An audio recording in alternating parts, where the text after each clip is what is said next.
নমস্কার, আমি আর মহুয়া আবারও চলে এসেছি আপনাদের কাছে। আজ আমাদের হাতে আছে শ্রী শ্রী মায়ের কথা বই। হ্যাঁ, বেশি দিন আর হলো না এই বইটা ছেড়ে থাকা, খুব স্বাভাবিকভাবে। আপনারাও, আমরা কিন্তু বলি মায়ের কথা, ঠাকুরের কথাই বলি, বলো। তাও আর কি কথা আপনারা বলেন যে না না না অনেক দিন হচ্ছে না মায়ের কথা। ভাবুন, একটা সপ্তাহ গ্যাপেই আমরা কেমন সকলেই হাঁপিয়ে উঠি, বলো, যে মনে হচ্ছে অনেকদিন মায়ের কথা যারা শুনি না। শুনছেন তারা আরো বেশি হাঁপিয়ে উঠছেন। একদম, তারা লিখছেন কমেন্টে যে মায়ের কথা অনেক দিন হয় না, এবার মায়ের কথা ফিরিয়ে আনুন। এখান থেকেই প্রমাণিত শ্যামলী যে মা কি ভীষণভাবে অ্যাট্রাক্ট করছেন, কতটা জুড়ে আছেন সবার মনে, ভীষণ রকম। মানে যে সেটা যতটা আমরা শুনে যাই বুঝতে পারি না, যখন পাই না তখন বুঝি। ঠিক। এবং আমরা তো সেই মায়ের হাত ধরেই চলেছি এই অদ্ভুত একটা সময়ের মধ্যে দিয়ে। তো আজকে আমরা যে বিষয়টা নিয়ে কথা বলবো, সেই বিষয়টা এমন ভাববেন না যে আজকে আপনার আমার নিজেদের এই মুহূর্তের সমস্যার বিষয়। এই বিষয় চিরকাল ছিল, আজও আছে, হয়তো আগামী দিনে থাকবে, যদি না আমাদের আরেকটু সম্বিত আসে, যদি না আমরা যে খোঁজাটা এমনি এমনি না খুঁজে মনে প্রাণে চোখ বন্ধ করে মনের ভেতরে মাকে খুঁজে পাই বা ঠাকুরকে খুঁজে পাই, ততদিন এই প্রশ্নটা থাকবে আমাদের মনে। সেই প্রশ্নটাই আজকে আবারও শুনি। মাকে একসময় একজন করেছিলেন যে, মা, মন স্থির হয় না কেন? যখন ভগবানের বিষয়ে চিন্তা করি তখন মন নানা বিষয়ে যায়। অর্থাৎ আমাদের মন এত অস্থির কেন, এবং বিশেষ করে মহু আজকের দিনে। তাহলে আমাদের মন স্থির হবে কি করে? আমরা কি মনের মধ্যে তুমুল অস্থিরতা নিয়ে আমরা কি সবসময় সব কাজ করতে পারবো? কি হবে?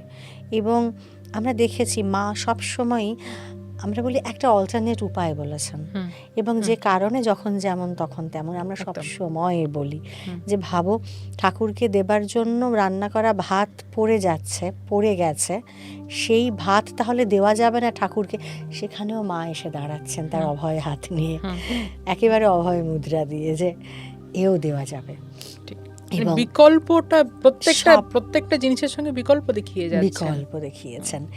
এইখানেও মা কিন্তু আমাদের ফেরাননি, সেই দিনও ফেরাননি, হ্যাঁ আজকেও ফেরাননি। আসলে আমাদের মনে হয় মাঝে আমাদের সামনে বসেও কথাগুলো আজও বলছেন। এতটাই জীবন্ত, এতটাই প্রাঞ্জল একটা উপস্থিতি। মা কি বলছেন? মা বলছেন, বিষয় বলতে টাকা কড়ি, পুত্র, পরিবার, এইসব বিষয়ে মন যাওয়া খারাপ। কাজকর্ম সম্বন্ধে তো মন যাবেই।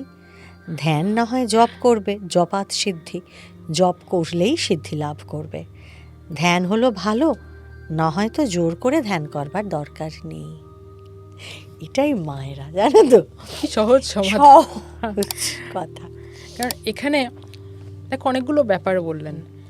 একটা বললেন যে মন চঞ্চল, মন এদিক ওদিক যাচ্ছে, মানেই যে না উঠে পড়ো, আবার নতুন করে বসো, কেন যাচ্ছে করে মনকে শাসন করো, মনকে বেঁধে রাখো। কোথাও নেই, কিন্তু না, কিচ্ছু নেই। যেখানে দেখবে যে শাসন, সেখানেই আমাদের এটাই সেই দিকে, আমাদের গতি সেই দিকে, যে যেটা না বলবে সেটাই মন আগে করবে। জোর করে চেপে রেখে কিছু হয় না। ঠিক। তার চেয়ে ফ্রি ফ্লো, সেটা কিন্তু অনেক জায়গায় কার্যকর। তো অনুশাসন মানেই কিন্তু সবসময় শাসন নয়, একটা অনুশীলন, একটা অভ্যেসের মধ্যে দিয়ে যাওয়া। মা যেটা করছেন, মা তো জানেন যে শুরু থেকে যখন অধ্যাত্ম পথে মানুষ যাচ্ছে, মানুষ যখন একটা নতুন পথে যাচ্ছে, তার চেনা জীবনের থেকে অন্য পথে মানুষ যাচ্ছে, তো তখন যদি প্রত্যেকটা পদে পদে আমরা চোখ রাঙাতে যাই যে এটা না ওটা, ওটা না সেটা, এতটা মানুষ পারবে না। না হবে ঘরকা, না হবে ঘাটকা, এই জায়গাটাতে একটা মানুষ গিয়ে ঠকে যাবে, থেমে যাবে, তো সে আর এগোতে পারবে না। তো সেক্ষেত্রে, এবং যখন মা বলে ডাকছি, তো তখন মা কি করেন, আগে একটা ছেলে মেয়ে কিছু একটা সমস্যায় পড়লে, কিছুতে পড়লে, আগে তার সমাধান, ঠিক আছে এটা সেটা হয়তো অনেক বড় সমস্যা, মা হয়তো সেটা বুঝছেন, কিন্তু একটা রাস্তা ঠিক খুঁজে, আচ্ছা ঠিক আছে তুই এটা কর, এরপরে দেখছি কি করা যায়।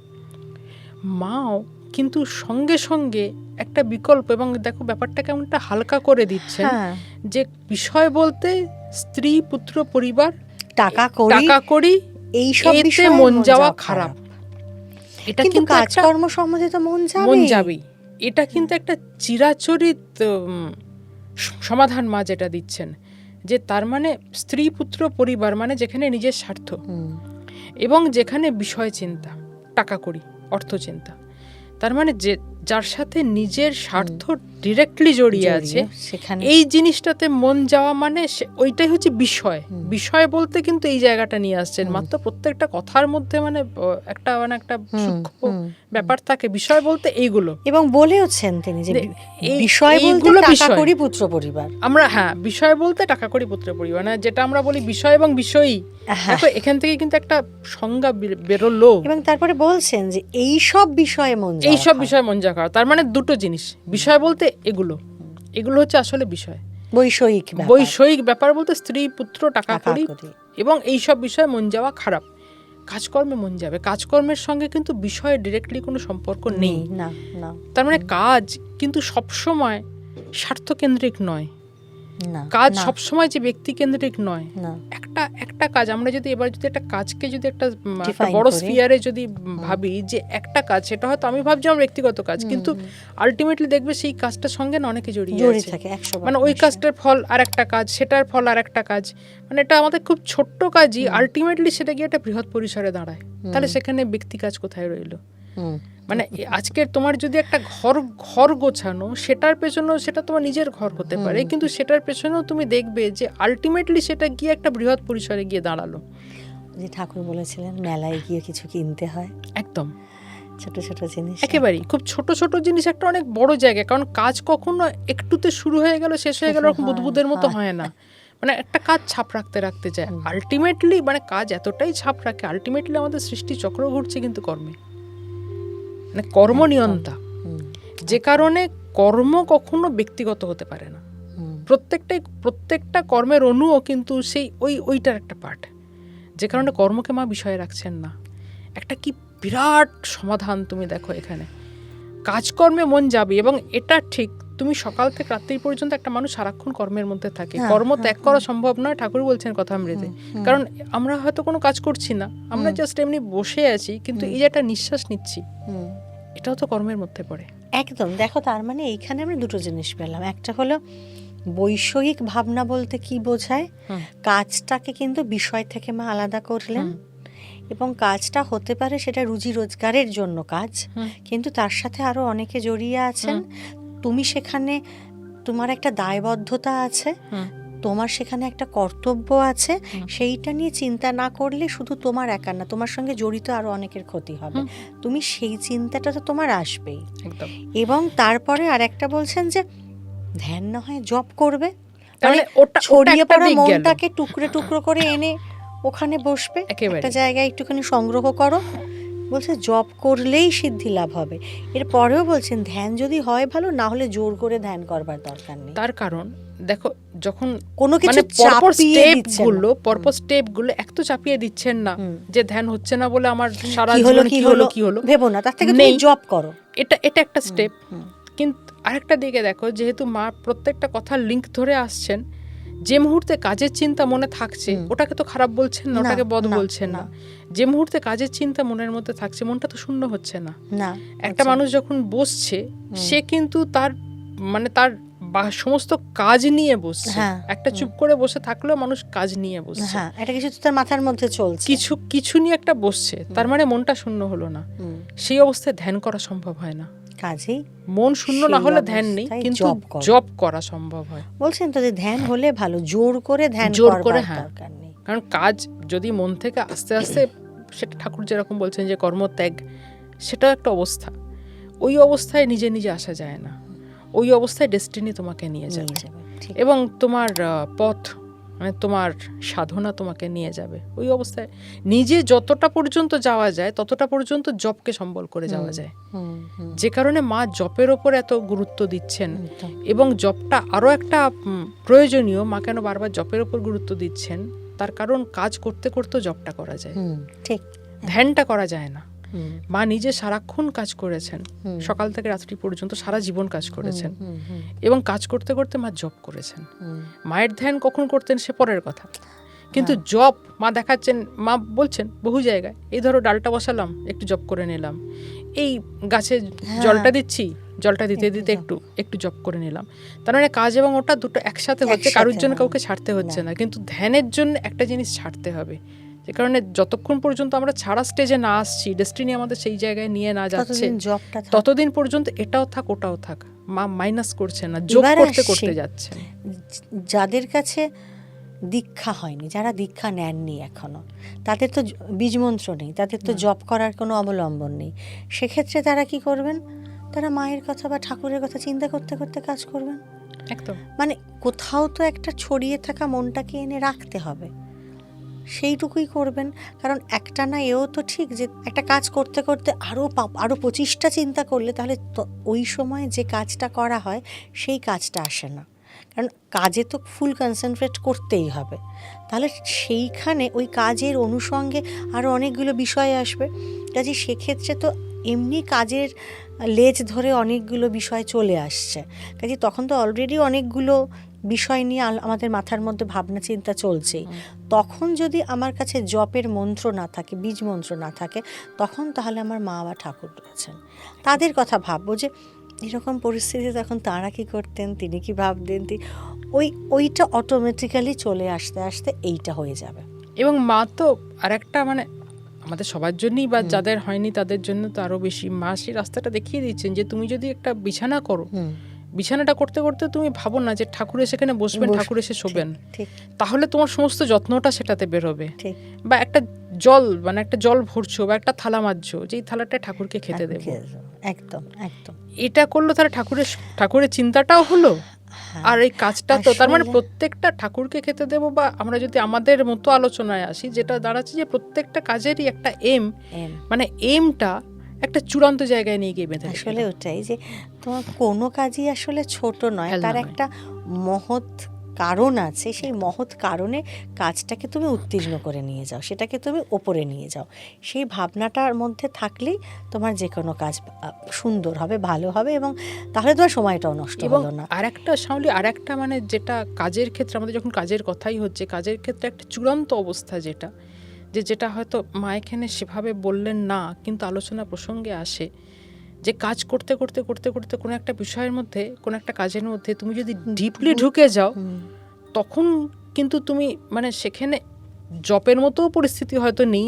সব মাথা থেকে বেরিয়ে গেছে, তুমি কাজটার মধ্যে ডিপলি ঢুকে আছো, সেটাই তোমার ওই কাজটাই কিন্তু তুমি আর কাজ মিশে গেছে, তো কোনো তফাৎ নেই। স্বামীজি খবরের কাগজ পড়ছেন তাই শুনতে পাচ্ছেন না, মানে কতটা আসলে ওটা কনসেন্ট্রেশনের একদম চূড়ান্ত জায়গা।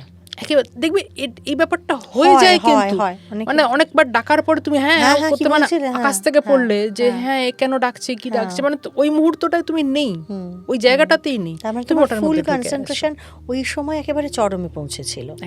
ওইটাই তো জপের আরেকটা এপিট, কাজটাই তখন মন্ত্রের কাজ করে। আমরা ঠিক এই জায়গা থেকেই আসবো যে তাহলে স্পিরিচুয়ালিটি কি, মা এই ক্ষেত্রে কি বলছেন। এই যে স্পিরিচুয়াল প্র্যাকটিস আমরা বলি যে আমরা তো কাজের মধ্যে থেকে, প্রতিদিনের দৈনন্দিন যাপনের মধ্যে থেকেও স্পিরিচুয়াল প্র্যাকটিস করতে পারি।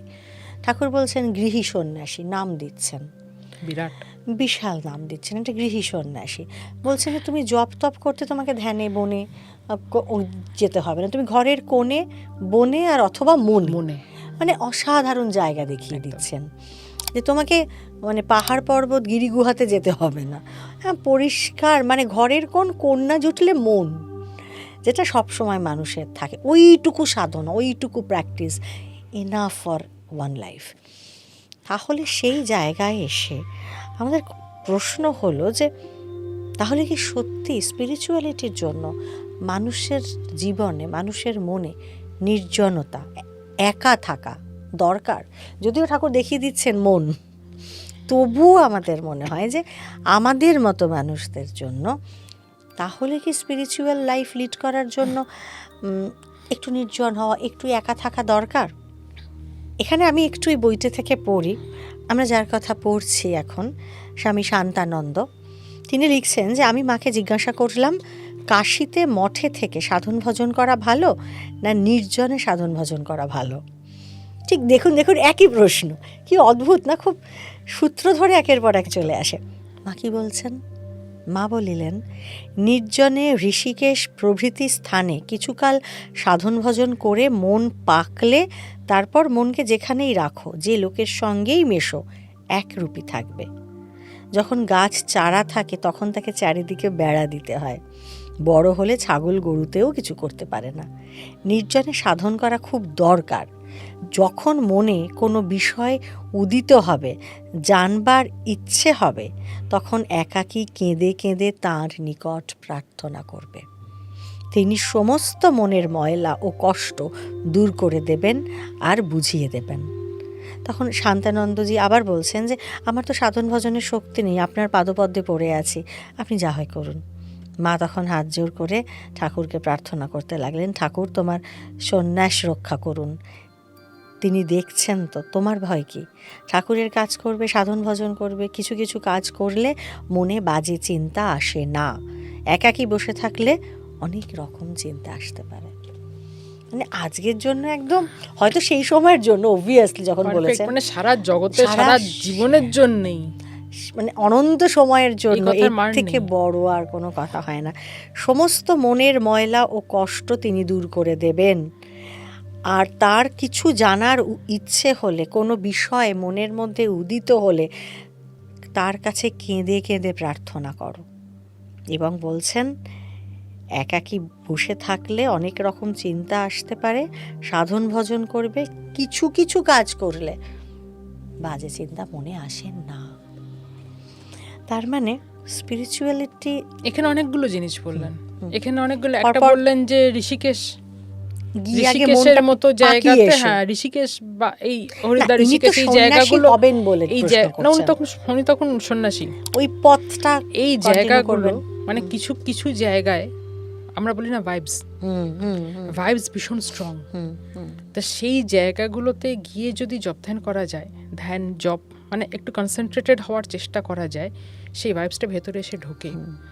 যে কারণে কিছুদিন থাকলে মনটা ওখানে পাকে, ওই জায়গাটায় থেকে ওই ভাইবসটাকে ভেতরে নিয়ে আসতে হয়। এটা আমি মানে ব্যক্তিগতভাবে মনে করি প্রত্যেকটা মানুষের জন্য ভীষণভাবে দরকার।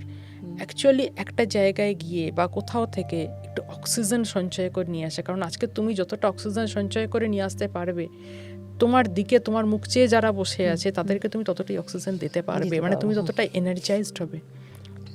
একটা জায়গায় থেকে থেকে থেকে থেকে একই জিনিসের মধ্যে, বৃত্তের মধ্যে থেকে থেকে থেকে থেকে মানুষের এনার্জি লস হয়। তিনি না হয় সন্ন্যাসী, তার জন্য ঋষিকেশ বলেছেন, বাট এটা স্টিল এটা হয় যে মানুষের এনার্জিটা আর ওই লেভেলে কাজ করে না। তখন মানুষকে একটু কোথাও একা যেতে হয়। মানে একটা কোথাও যে আমরা বলি না মি টাইম, একটা কোথাও সেটা নিজের ঘরে বসে অলওয়েজ হয় না। আমি ঘরে বসে গান শুনতেই পারি, ভ্রমণ করে আসতো লোকে, আমি ঘরে বসে গান শুনতেই পারি, কিন্তু সেটাতে আমার ওই এনার্জি ফিরবে না। এবারে আমি হিমালয়ে গেলাম কি কোথায় গেলাম সেটা পরের কথা, কিন্তু যদি যদি সত্যিকারের এনার্জি নিয়ে ফিরতে হয় তাহলে এমন কিছু জায়গায় অন্তত 2 দিন বা 3 দিনও কাটানো উচিত যে জায়গাটা ইটসেলফ এনার্জাইজড, মানে সেখানে এনার্জির কোনো অভাব নেই। যে কারণে দেখবে আগেকার দিন আমাদের ইন্ডিয়াতে এই তীর্থ ভ্রমণটা এত মারাত্মক। তীর্থ ভ্রমণ কিন্তু শুধু সাধু সন্ন্যাসীরা করেন তা নয়, অনেক গৃহীরাও কিন্তু করেন। বেশ কিছু তীর্থ মানে অত্যন্ত ফোকাসড, যেখানে গিয়ে কাটিয়ে আসে। তার মধ্যে একটা পুরী, আমাদের বাঙালিদের জন্য পুরী, সারা ভারত কিন্তু পুরী এখন তোমার টুরিস্ট স্পট হয়ে গেছে, বাট স্টিল পুরীর যে মাহাত্ম্য, এই জায়গাগুলোতে গিয়ে যদি ভেতরে গিয়ে শুধু ঘুরে বেড়াতে হবে না, গিয়ে সেই জায়গাগুলোর সঙ্গে একাত্ম হতে হবে, মানে সেই ভাইবসগুলোকে নইলে ভেতরে নিতে হবে। এবারে নিয়ে মনটা স্থির হবে।